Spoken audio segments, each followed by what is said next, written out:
Assalamualaikum semua, apa khabar? Selamat datang ke Hari Semalam.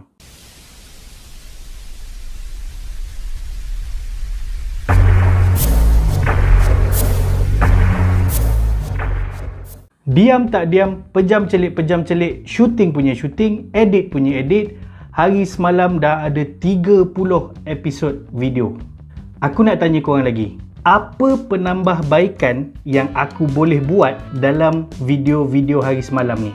Tak kiralah apa saja. Nak kena tukar kamera yang lagi bagus ke, lighting ke, atau cara penyampaian aku ke, gaya penyampaian aku ke, atau mungkin kena make up. Apa-apa saranan, cadangan dan kritikan aku alu-alukan korang untuk komen dekat bawah ni. Aku akan ambil cadangan-cadangan korang ni untuk upgrade channel Hari Semalam ni. Aku nak ucapkan juga ribuan terima kasih yang tak ada hujung, yang tak terhingga kepada korang yang dah support channel aku ni, yang dah subscribe, yang dah like, yang dah share. Terima kasihlah sangat-sangat. Aku doakan supaya dipermudahkan, diberi kelancaran dalam apa saja yang korang buat dalam hidup korang.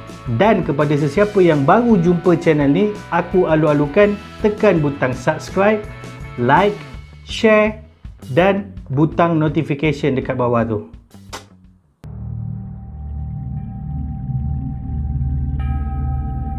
Pernah tak korang mengalami kebetulan? Kebetulan yang korang betul-betul tak sangka. Kebetulan ni ada baik, ada buruk. Kebetulan ni juga boleh ubah nasib seseorang. Contohnya, kalau korang selalu guna jalan A untuk pergi balik kerja hari-hari, tiba-tiba korang terasa nak guna jalan B satu hari tu. Kebetulan di hari yang sama, masa yang sama, sesuatu berlaku dekat jalan A tu.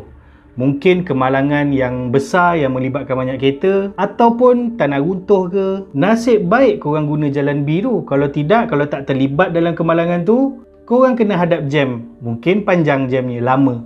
Itu kebetulan yang baik. Kalau kebetulan yang buruk, andai kata korang selalu guna jalan B tu, hari tu pula korang nak guna jalan A, dah tak pasal-pasal. Kalau tak terlibat dalam bencana tu, sama ada mungkin tanah runtuh ke, jalan tu roboh ke. Kalau tak ada dalam situasi tu, mungkin korang kena hadap jam. Tak pasal-pasal lambat nak pergi kerja. Mungkin juga korang ada kebetulan yang korang tak nak hadap, yang korang sangat nak elak. Walaupun korang dah ada dekat dalam situasi tu, korang nak elak kebetulan tu. Contohnya macam terjumpa ex ke, atau terserempak dengan crush yang dah berbahagia dengan si dia. Hari ni aku nak cerita pasal kebetulan-kebetulan gila yang ada, yang pernah berlaku di dunia kita ni. Kebetulan-kebetulan ni menjadi sebutan atau bualan ramai, yang menjadi satu topik perbualan, sebab kebetulan ni macam ada sesuatu di sebaliknya. Boleh kata seram jugalah kebetulan-kebetulan ni. Menyeramkan, menakutkan. Menakutkan macam mana? Yuk kita mulai. Kita mula dulu dengan kebetulan yang menjadi kontroversi dan konspirasi dekat dunia ni. Siapa yang tak tahu The Simpsons? Sebuah rancangan sitcom, situasi komedi dari Amerika yang mula ditayangkan dalam bentuk bersiri selama 30 minit satu episod, bermula Disember 1989. Secara ringkas, keluarga Simpsons ni terdiri daripada 5 orang ahli keluarga, mak bapak, anak 3 orang. Homer bapak dia, Marge mak dia, Bart anak pertama dia, Lisa anak kedua dan Maggie anak ketiga, seorang bayi, anak yang paling bongsu. Diorang ni keluarga dalam golongan pertengahan, dan keluarga ni tak berapa nak bagus. Dia macam bodoh-bodoh alang sikit lah. Sampaikan keluarga ni seolah-olah memberi gambaran keluarga Amerika ni semua yang jenis bodoh-bodoh alang sikit. The Simpsons ni selalu buat sindiran-sindiran sosial. Dia jadikan isu-isu semasa, isu-isu agama, politik, diolah menjadi komedi. Bila orang tengok, orang ketawa. Tapi sebenarnya dia tu tengah kutuk. Apa yang jadi masa tu? Dalam satu episod The Simpsons yang bertajuk City of New York vs Homer Simpsons, yang ditayangkan pada 21 September 1997, ada satu babak ni menunjukkan anak dia, Lisa, anak kedua dia, tengah pegang satu majalah yang ada tulisan New York $9. Sebelah angka 9 tu ada bangunan World Trade Center, bangunan berkembar dekat New York. Sekali pandang, gambar dekat majalah tu menunjukkan angka 911. 4 tahun lepas tu, 11 September 2001, seperti yang korang tahu, bangunan berkembar World Trade Center telah diserang oleh kumpulan pengganas Al-Qaeda, membuatkan dua-dua bangunan tu roboh dan mengorbankan lebih kurang 3,000 nyawa. 19 April 2000, episod Bart to the Future mengisahkan Bart, anak pertama dia, pergi ke masa depan untuk tengok apa yang jadi pada dia dan keluarga dia. Sayangnya Bart ni jadi kaki botol, tapi adik dia Lisa jadi Presiden Amerika Syarikat. Dalam satu babak, Lisa tengah bincang-bincang dengan pegawai-pegawai dekat pejabat Oval, pejabat Presiden US masa tu. Dan Lisa tanya dekat setiausaha dia. Seperti yang kita tahu, Presiden Donald Trump banyak meninggalkan masalah kat negara ni. Teruk ke tuan setiausaha? Kata setiausaha dia, ekonomi kita jatuh. Episod tu mengatakan seolah-olah Donald Trump pernah menjadi Presiden Amerika. Dan pada 20 Januari 2017, Donald Trump menjadi Presiden Amerika ke-45. Sepanjang pemerintahan dia, Donald Trump dah banyak buat ekonomi Amerika jatuh. Antaranya bila dia buat peperangan perniagaan dengan negara China. Amerika ni negara besar dekat barat. China negara besar dekat Asia, dekat timur. Kerajaan Trump masa tu buat cukai yang lebih tinggi untuk barang-barang yang diimport masuk daripada China, membuatkan syarikat-syarikat besar US masa tu susah nak buat kerja. Dan terpaksalah diorang naikkan harga-harga barang dia, harga-harga produk dia. Sebabnya bahan-bahan baku, bahan-bahan asas untuk buat kebanyakan produk diorang datang daripada China. Contohnya macam nak buat kereta, komponen-komponen dalam kereta tu banyak datang daripada China. Dah terpaksa naikkan harga kereta sebabnya barang dah mula naik sebab cukai tinggi. Selain tu, jumlah pengangguran pun meningkat dekat Amerika. Berlaku juga penurunan upah kerja dekat Amerika masa kerajaan Donald Trump memimpin.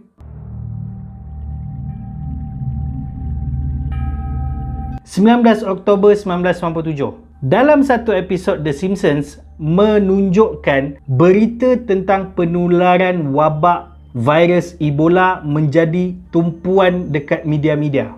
Dalam satu babak lain pula, Bart yang masa tu tengah sakit ditenangkan dan dipujuk oleh mak dia dengan dibacakan buku. Buku tu bertajuk Curious George and the Ebola Virus. Dan Ebola virus pun mula menyerang Afrika pada awal 2000. Virus tu pula masa serang tahun 2000 tu dah macam-macam jenis lagi keluar. Lagi bahaya pula tu daripada yang pernah berlaku tahun 1976 dulu. Beribu-ribu nyawa yang terkorban akibat virus Ebola tu. Dan virus Ebola ni menjadi tumpuan luas media satu dunia.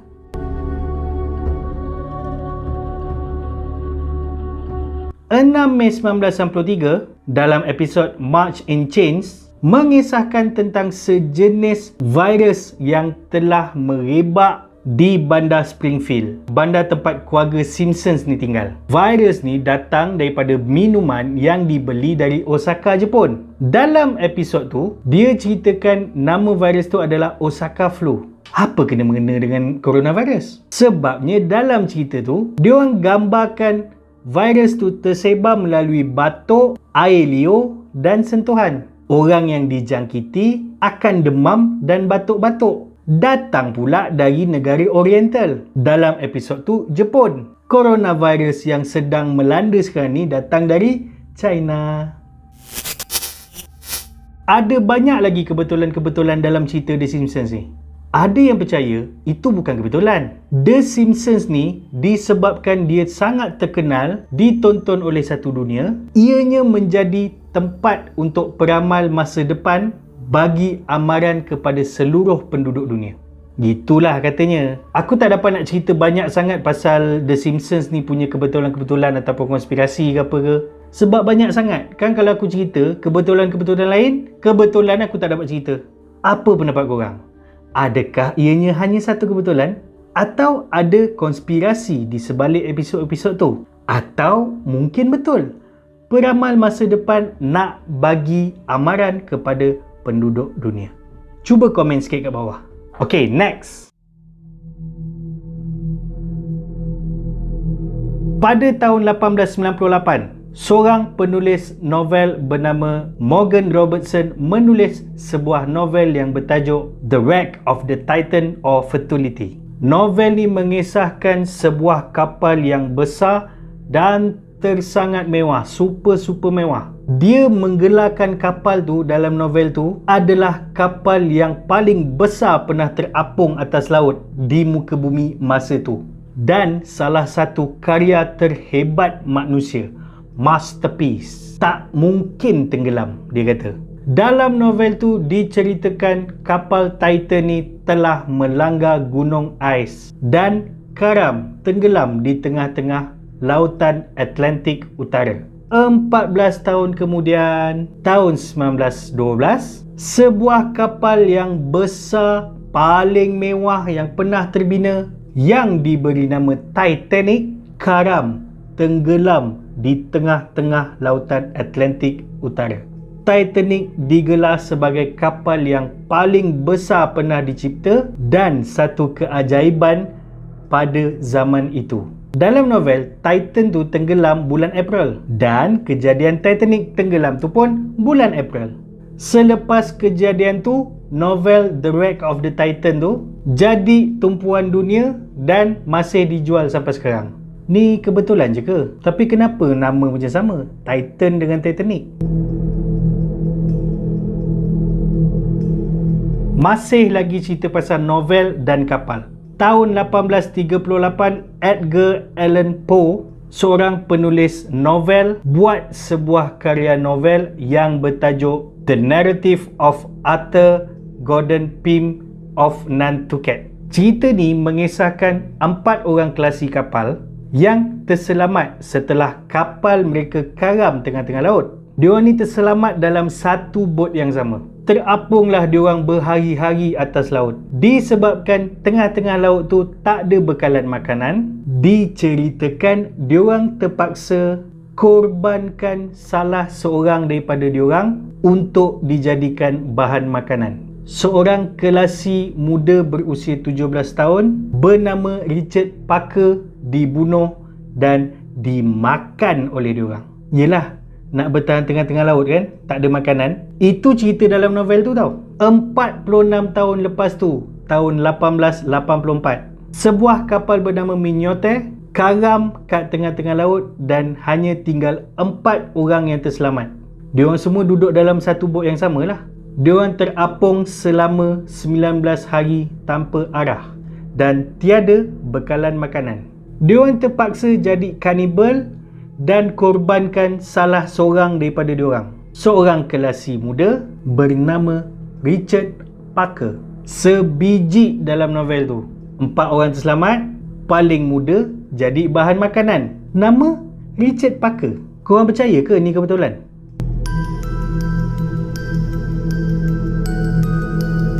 Kata orang, kita ni ada 7 orang lagi muka yang sama dengan kita. Kembar lah kira. Sama tarikh lahir, sama jalan cerita dalam hidup, cuma kat tempat lain. Kalau korang jumpa, apa yang korang akan buat?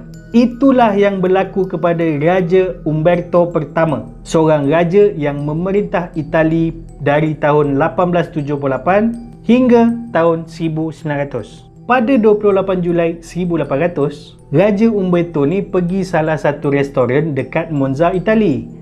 Dia dengan bodyguard dia, berdua je. Dia masuk restoran tu, duduk. Dia panggil lah, abang, bang, order bang, kata dia. Yang datang ambil order tu adalah pemilik restoran itu sendiri. Bila 2 orang ni bertatap mata, dua-dua tenganga, terkejut dan terkesima, kata mulia.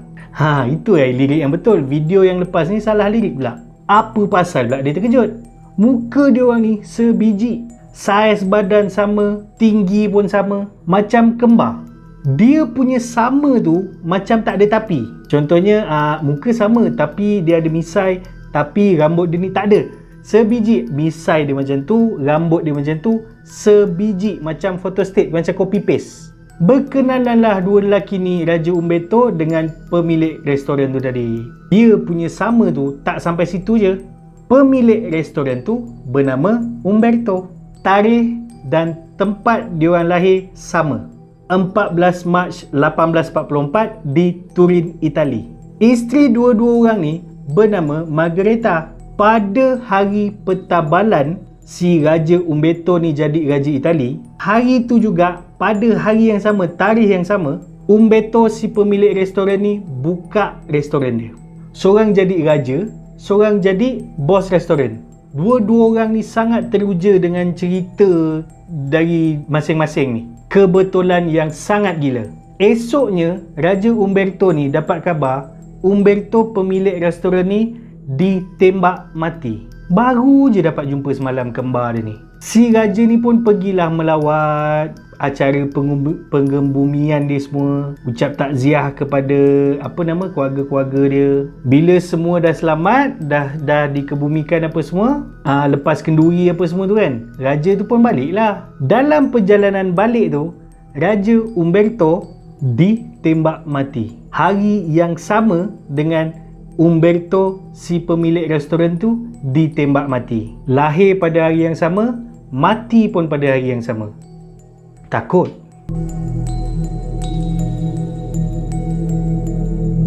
Kejadian ni sering disebut-sebut sebagai 20 years gunshot, tembakan 20 tahun. Pada tahun 1893, Henry Ziegler ambil keputusan untuk putuskan pertunangan dia dengan kekasih hati dia. Disebabkan terlalu patah hati, sang kekasih perempuan tu bunuh diri dengan cara gantung diri dekat rumah dia. Dah sayang sangat agaknya. Adik lelaki perempuan tu tak puas hati dengan Henry. Dia cari Henry, serang bawa pistol. Jumpa, bergaduh sekejap, dia tembak si Henry. Henry rebah, jatuh. Dan adik dia tu bunuh diri selepas tembak si Henry tu. Rupanya Henry tu jatuh bukan sebab mati, pengsan. Orang-orang sekeliling yang dengar bunyi tembakan tu sempat bawa Henry ke hospital dan Henry dapat diselamatkan. Apa yang sebenarnya berlaku adalah peluru tu kena sipi je dekat pipi Henry dan kena tepat dekat pokok yang berada kat belakang Henry masa tu. Selamatlah Henry. Setelah 20 tahun, Henry berniat nak tebang pokok tu. Sebabnya pokok tu dah bagi kenangan pahit lah dekat dia. Nak buang lah, nak get rid of the pokok. Dia tak nak tebang pakai gergaji tau. Dia nak letupkan pokok tu. Kiranya macam dia tak nak nampak batang dia tertinggal ke apa, ada tunggul pokok tu ke, tak nak hilangkan terus. Dia gunakan dinamit, bahan letupan, untuk letupkan pokok tu sampai ke akar-akar dia. Dan secara kebetulan, peluru yang tertanam selama 20 tahun dekat dalam pokok tu, yang kena sipi dekat pipi dia 20 tahun lepas, tertembak balik. Dia mantul balik sebab dia kan pakai dinamit, bahan letupan. So dia terkeluar balik dan kena tepat kat dada dia. Henry mati dekat situ juga. Kiranya Henry Ziegler mati tertembak dengan peluru yang sama yang dia selamat 20 tahun lepas. Kebetulan atau karma? Korang komen kat bawah.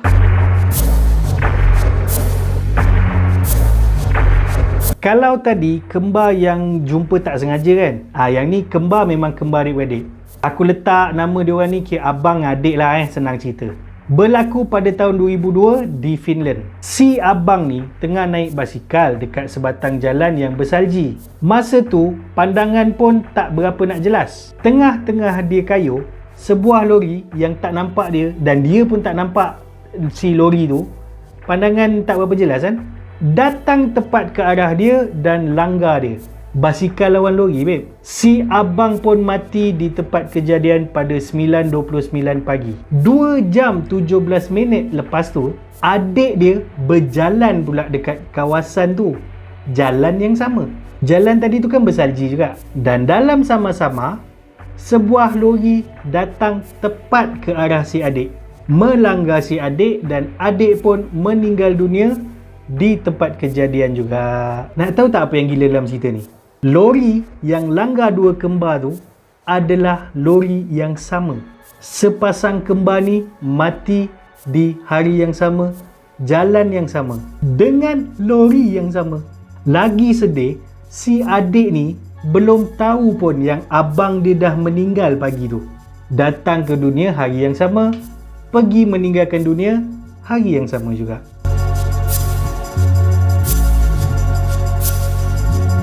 Tahun 1974 di Hamilton, Bermuda. Seorang pemandu teksi sedang memandu di sebatang jalan, kita letaklah nama ni Jalan CDE. Nama pemandu teksi ni kita letaklah Ali, macam soalan matematik dulu-dulu. Masa ni, Ali ni tengah membawa seorang penumpang. Kita letak penumpang ni pula Abu. Malas nak fikir nama fancy-fancy ni. Tengah-tengah dia memandu dekat jalan CDE ni, dia terlanggar seorang remaja berusia 17 tahun yang sedang menunggang sebuah moped. Moped ni kira skuter ataupun motor yang berkuasa rendah lah. Macam selalu makcik-makcik bawa pergi pasar tu. Budak tu meninggal dunia di tempat kejadian tu juga. Masa tu juga meninggal. Setahun lepas tu, Ali ni jumpa lagi si Abu tu. Abu pun jadi penumpang Ali lagi sekali. Dia lalu dekat jalan yang sama, jalan CDE. Tiba-tiba tanpa sengaja, Ali terlanggar seorang budak remaja yang sedang menunggang sebuah moped. Dan moped tu adalah moped yang sama yang dia langgar tahun lepas. Teksi yang dibawa tu pun teksi yang sama lah. Okey, gini. Pemandu teksi tu Ali, penumpang dia Abu, menggunakan teksi yang sama. Dia langgar moped yang sama. Kenapa pula moped yang sama? Sebab yang dia langgar tu adalah adik lelaki kepada budak remaja yang dia langgar tahun lepas. Budak tu pun meninggal dunia di tempat yang sama juga. Ni apa punya kebetulan ni? Sekianlah saja kisah-kisah tentang kebetulan-kebetulan yang menyeramkan, menakutkan dan entah macam gila pun dia, macam tak masuk akal pun ada. Dia macam, antara cerita-cerita tadi tu, mana yang korang rasa paling mind-blowing? Dan adakah ianya betul-betul kebetulan? Atau ada konspirasi, ada misteri di sebalik kejadian tu? Komen sikit kat bawah. Terima kasih untuk korang yang dah tengok daripada mula sampai habis. Jangan lupa soalan aku awal video tadi. Apa upgrade yang aku kena buat, yang aku boleh buat untuk menambah baik channel Hari Semalam ni? Channel kesayangan korang kan? Jangan lupa juga tekan butang subscribe, like, share dan tekan butang notification supaya korang tahu video Hari Semalam yang akan naik lagi lepas ni. Jangan lupa juga follow media sosial yang ada Harith Sam Simon kat mana-mana, dekat Instagram, Twitter, TikTok, Facebook. Semoga kita berjumpa lagi di video Hari Semalam yang lain yang akan datang. Assalamualaikum, terima kasih semua, bye-bye.